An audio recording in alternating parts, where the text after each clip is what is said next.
नमस्कार, स्वागत है आपका आवाज समाचार में। मैं हूं आपके साथ दीपाली नंदा। बुलेटिन में सबसे पहले आपको बताएंगे इस वक्त की बड़ी हेडलाइंस। कारोबारी हफ्ते के पहले दिन बाजार में दिखा जोश। सेंसेक्स निफ्टी शानदार बढ़त के साथ बंद। Mid cap small cap shares में भी खरीदारी। एफआईज की बिकवाली और बाजार की गिरावट से नहीं डरे म्यूचुअल फंड्स निवेशक। जुलाई में रिकॉर्ड ऊंचाई पर पहुंचा इक्विटी में निवेश। मिड कैप और स्मॉल कैप में निवेश सबसे ज्यादा बढ़ा। मिनिमम बैलेंस तय करने में रेगुलेटर की नहीं है भूमिका। आरबीआई गवर्नर संजय मल्होत्रा ने कहा, बैंक खुद तय कर सकते हैं मिनिमम बैलेंस। मुंबई के बाद दिल्ली में खुला टेस्ला का शोरूम। एरोसिटी के वर्ल्ड मार्क 3 में एक्सपीरियंस सेंटर खोला। 4 फास्ट चार्जर समेत 7 चार्जिंग स्टेशन लगाए। चुनाव आयोग के खिलाफ विपक्षी दलों ने निकाला विरोध मार्च। पुलिस ने विपक्षी नेताओं को रोका। राहुल, प्रियंका समेत कई विपक्षी नेताओं को हिरासत में लिया। विपक्ष पर बीजेपी का हमला, कहा वैचारिक दिशाहीनता से जूझ रही है कांग्रेस। चुनाव आयोग की मांग को राहुल गांधी ने मानने से किया इनकार। कहा, ना ही हलफनामा दूंगा और ना ही दस्तखत करूंगा। ये चुनाव आयोग का ही डाटा है। प्रधानमंत्री मोदी ने दिल्ली में सांसद आवास का किया उद्घाटन। परिसर में लगाया सिंदूर का पौधा। कामगारों से भी की बात। बाबा खड़क सिंह मार्ग पर सांसदों के लिए बने नए 184 मल्टी स्टोरी फ्लैट्स। ऑपरेशन सिंदूर से बौखलाए पाकिस्तान के आर्मी चीफ। आसिम मुनीर की गीदड़ भभकी। कहा, पाकिस्तान एक एटमी ताकत है, अगर डूबा तो आधी दुनिया को साथ ले जाएगा। भारत का करारा पलटवार। कहा, परमाणु धमकी देना पाकिस्तान की पुरानी आदत।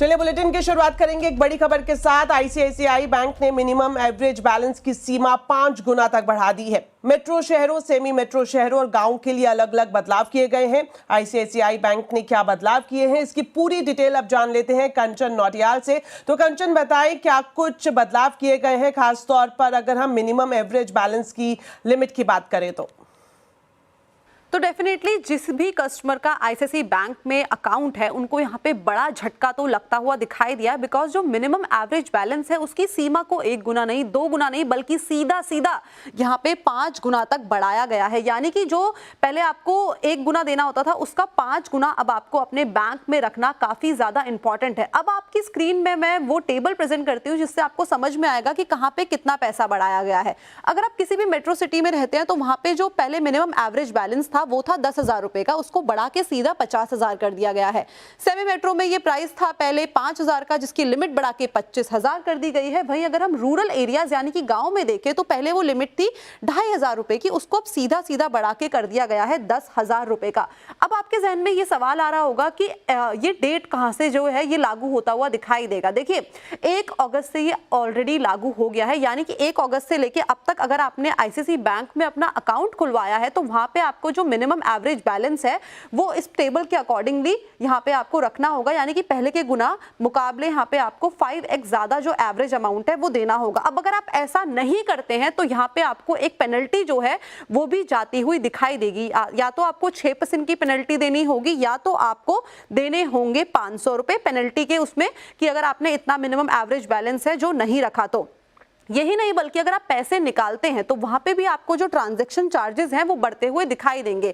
पहले के जो 3 ट्रांजैक्शन है वो तो आपके लिए बिल्कुल फ्री है, लेकिन उसके बाद पर ट्रांजैक्शन के लिए आपको देना होगा 150 रुपए। यही नहीं बल्कि अगर आप 1 लाख तक की ट्रांजैक्शन करते हैं तो वो तो आपके लिए फ्री है, लेकिन 1 लाख के बाद अगर आप कोई भी ट्रांजैक्शन करते हैं तो पर 1000 रुपए या तो आपको 3.5 रुपए देने होंगे या तो फिर आपको देने होंगे 150 रुपए, जो भी इसमें ज्यादा है। मान लीजिए कि 1,20,000 की आप ट्रांजैक्शन ट्रांजैक्शन कर रहे हैं तो 1 लाख तो फ्री है, लेकिन 20,000 रुपए में अगर मैं पर ट्रांजैक्शन पर 1000 रुपीज ट्रांजैक्शन 350 से इसको मल्टीप्लाई करूं तो आएगा आपका 70 रुपए, लेकिन वहां पे भी आपको 150 रुपए देने होंगे बिकॉज क्लॉज में लिखा गया है विच एवर इज हायर। तो आई होप आपको ये चीज समझ में आ गई होगी। यही नहीं बल्कि अगर आप नॉन बैंकिंग आवर्स में एटीएम का इस्तेमाल करते हैं तो वहां पे आपको कैश डिपॉजिट के लिए भी 50 रुपए की जो ट्रांजैक्शन फीस है वो देनी पड़ेगी। तो डेफिनेटली जो भी आईसीआईसी के कस्टमर्स हैं वहां पे उनको एक बड़ा झटका तो लगता हुआ दिखाई दिया है।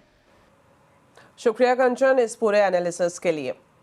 साथ ही आपको बता दें, मिनिमम बैलेंस मामले में आरबीआई ने अपनी भूमिका साफ कर दी है। सीएनबीसी आवाज के सवाल पर आरबीआई गवर्नर संजय मल्होत्रा ने साफ किया कि मिनिमम बैलेंस तय करने की बैंकों को आजादी है, इसमें आरबीआई का कोई रोल नहीं है। हमारे संवाददाता केतन जोशी के सवाल पर उन्होंने क्या जवाब दिया, आपको सुनाते हैं।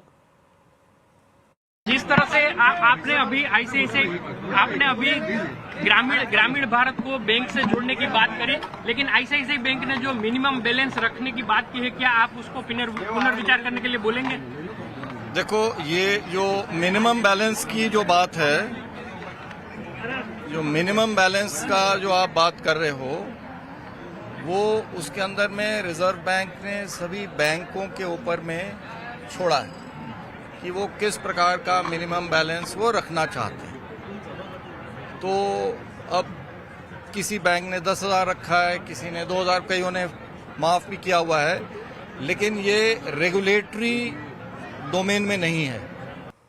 तो इस पूरे मामले को करेंगे डिकोड। शाम 5:57 पर कंज्यूमर अड्डा में खाता चाहिए 50,000 लाइए।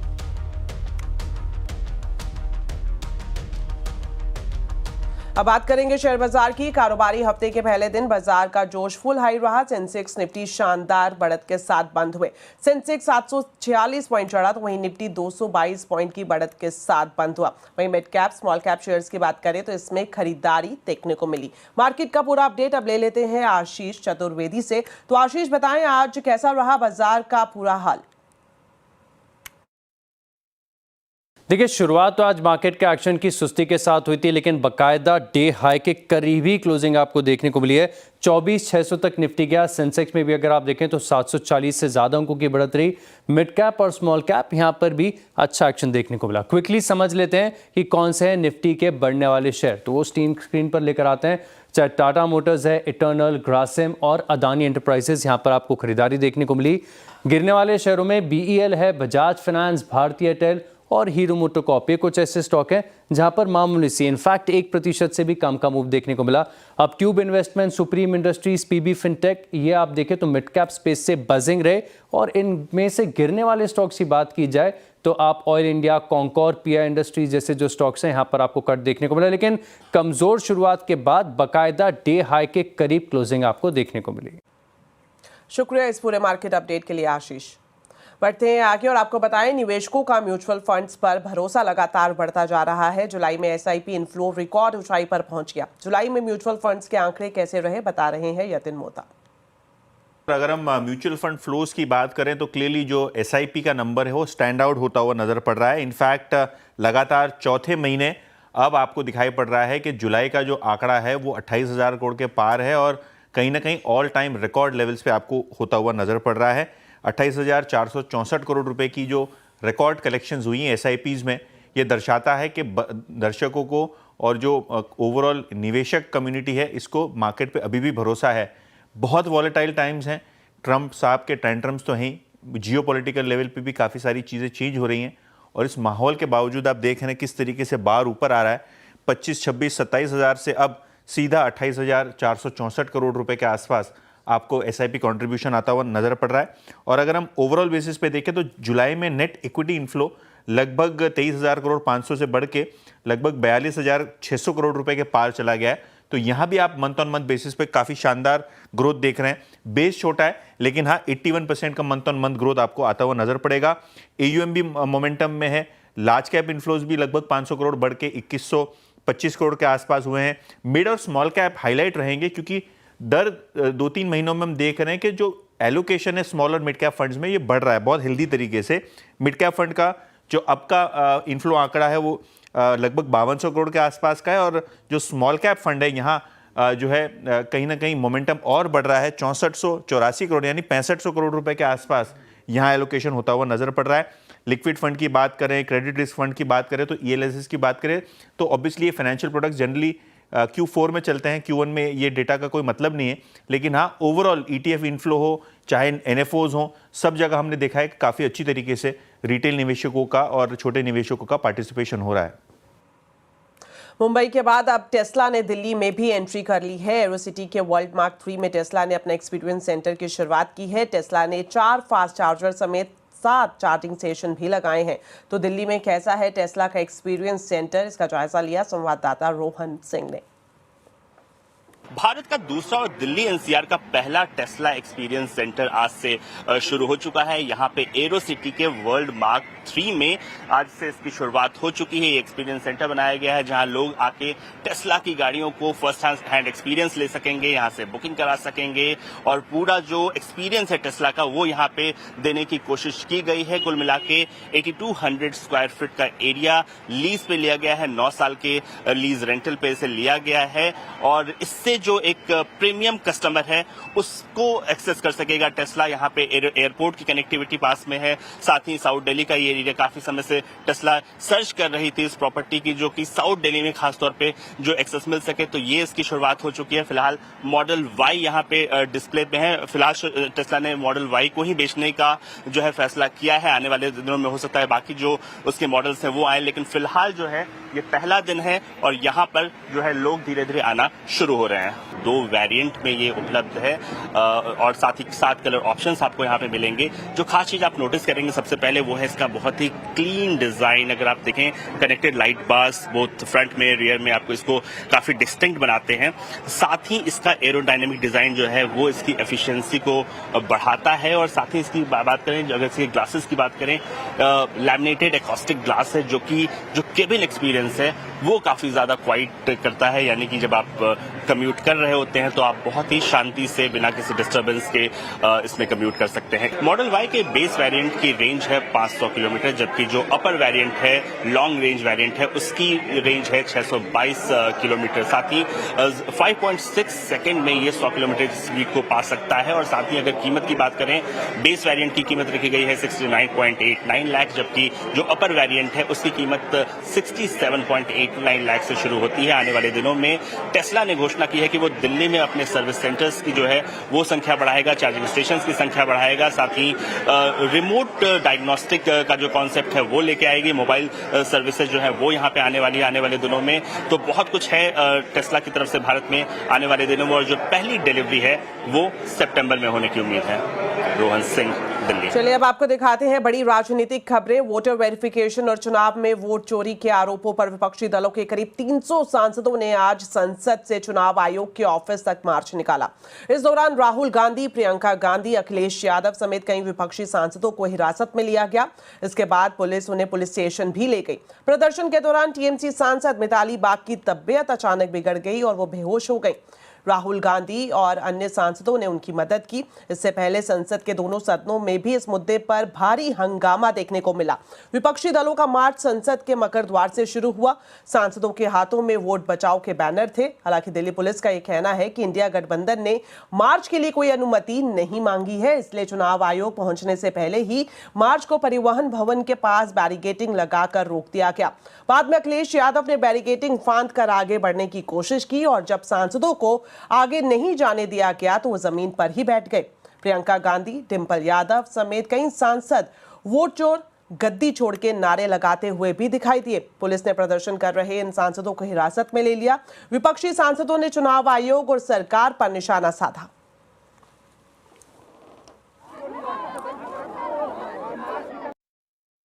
रियलिटी ये है क्योंकि सच्चाई देश के सामने है और ये जो लड़ाई है ये राजनीतिक नहीं है, ये कॉन्स्टिट्यूशन की लड़ाई है, कॉन्स्टिट्यूशन को बचाने की लड़ाई है, 1 मैन 1 वोट की लड़ाई है।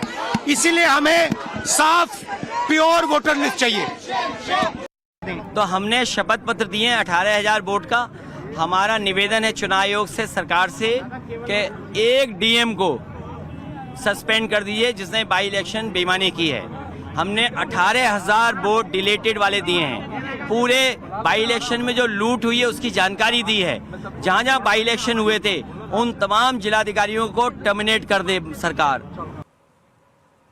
तो आपने देखा कि किस तरह से विपक्षी पार्टियां सरकार को घेरती हुई नजर आ रही है। पूरा मार्च निकाला गया और कांग्रेस की अगुवाई में ये जो प्रदर्शन हुआ इस पर बीजेपी ने निशाना साधा है।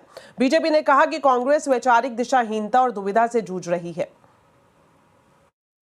देश विरोधी ताकतों के दबाव में राहुल गांधी और इंडी गठबंधन लोकतंत्र को बदनाम कर रहा है। उन्होंने पहले देश को बदनाम किया, चुनाव आयोग को बदनाम किया, उन्होंने तो सुप्रीम कोर्ट को भी बदनाम किया, उन्होंने कैग को बदनाम किया, सेना के सम्मान के साथ खिलवाड़ किया, सेना के शौर्य पर सवाल खड़े किए। वो लोकतंत्र की धज्जियां उड़ा रहे हैं। इस बीच आपको बता दें, राहुल गांधी ने चुनाव आयोग को हलफनामा देने से इनकार कर दिया। राहुल गांधी का कहना है कि ये चुनाव आयोग का ही डाटा है। अरे भाई, उन्हीं का डेटा है, वो अपने वेबसाइट से वही डेटा निकाल दें। मेरा डेटा थोड़ी है कि मैं साइन करूं, उनका डेटा है। आप उठाइए अपना डेटा, हमने आपको ही दिया है, आप उसको अपने वेबसाइट में लगा दीजिए, पता लग जाएगा आपको। मतलब डिस्ट्रैक्ट करने का काम है, ठीक है। और एक और बात, आप ये मत सोचिए कि सिर्फ बेंगलोर में हुआ है, ये देश में अलग अलग कंस्टिट्यूंसीज में हुआ है और इलेक्शन कमीशन जानता है। इलेक्शन कमीशन जानता है कि वो उसका जो डेटा है वो फटेगा। जो उसको अभी वो कंट्रोल करने की कोशिश कर रहा है, छुपाने की कोशिश कर रहा है, उसको हम निकाल देंगे, ठीक है। और वो फटेगा, वो जानता है। तो आखिर विपक्ष चुनाव आयोग पर इतना हमलावर क्यों है? क्या राहुल गांधी के सवालों के जवाब मिलने जरूरी है? जानने के लिए जरूर देखिए आज का आवाज अड्डा। निशाने पर चुनाव आयोग, संयोग या प्रयोग, शाम 7:57 पर गए फ्लैट्स का उद्घाटन किया। दिल्ली में संसद भवन के करीब बाबा खड़क सिंह मार्ग पर सांसदों के लिए शानदार 184 नए बहुमंजिला फ्लैट्स बनाए गए हैं। सांसदों के लिए बने अल्ट्रा मॉडर्न फ्लैट्स में सभी सुविधाएं हैं। हर फ्लैट में करीब 5000 स्क्वायर फीट का कारपेट एरिया है, जिसमें सांसदों के रहने के साथ साथ उनके ऑफिस, स्टाफ के कमरे और सामुदायिक केंद्र की सुविधा भी है। टावर्स के नाम कृष्णा, गोदावरी, कोसी, हुगली रखे गए हैं। भारत की 4 महान नदियां जो करोड़ों जनों को जीवन देती है, अब उनकी प्रेरणा से हमारे जनप्रतिनिधियों के जीवन में भी आनंद की नई धारा बहेगी। कुछ लोगों को परेशानी भी होगी। कोसी नदी देख रखा है नाम, तो उनको कोसी नदी नहीं दिखेगी, उनको बिहार का चुनाव नजर आएगा। तो इस बुलेटिन में फिलहाल इतना ही। आप खबरों पर अपडेट रहें, CNBC आवाज से जुड़े रहें हमारे सोशल मीडिया हैंडल्स के जरिए। नमस्कार।